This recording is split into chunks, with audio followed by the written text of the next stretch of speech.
అంటే ఈరోజు సండే స్పెషల్గా చికెన్లో దోసకాయ వేసి వండాను ఫ్రెండ్స్. కాంబినేషన్ ఎప్పుడైనా తిన్నారా? కమెంట్ చేయండి.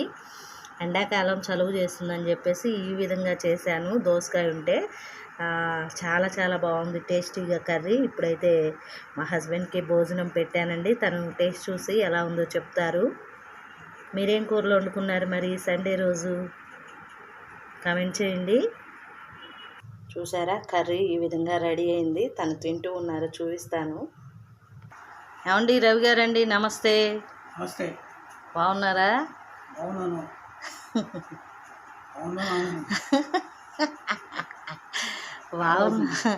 బాగున్నాను. అన్నం తింటున్నాను, ఆకలి అవుతుంది, ఎండాకాలం అంటున్నారు.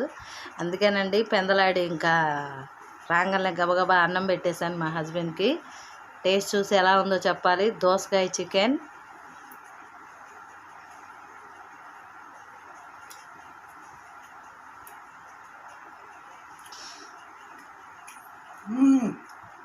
ఎలా ఉందండి? బ్రహ్మాండంగా ఉంది. చాలా బాగుంది, చాలా బాగుంది కూర. కూర బాగుంది ఫ్రెండ్స్, నిజంగానే. దోసకాయ కూర చికెన్లో దోసకాయ బాగుందంటారా? అందరూ అనుకుంటారు చికెన్లో దోసకాయ ఏంటి అబ్బే ఏం బాగుంటుందో అని, కానీ బాగుంటుందండి. ఏంటంటే నీరుడికాయ కాబట్టి మనము చికెన్లోకైనా మటన్లోకైనా వేసుకోవచ్చు. మటన్లో ఇంకా అదిరిపోతుంది. మేమైతే మటన్ తెచ్చుకోలేదు, చికెనే. మీరైతే ఏం కూరలు వండుకుంటున్నారో కామెంట్ చేయండి. రవి గారు కలపండి బాగా,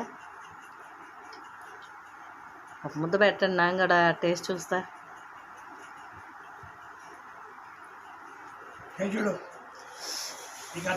మా హస్బెండ్ తింటూ ఉంటే నాకు కూడా నోరు ఊరుతుందండి, అందుకని ఒక ముద్ద పెట్టమన్నాను. తిని ఎలా ఉందో చెప్తా ఫ్రెండ్స్. మరి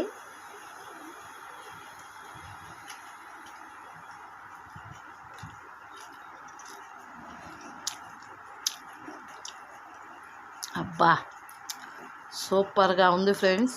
ఒకసారి మీరు కూడా ట్రై చేయండి ఈ విధంగా.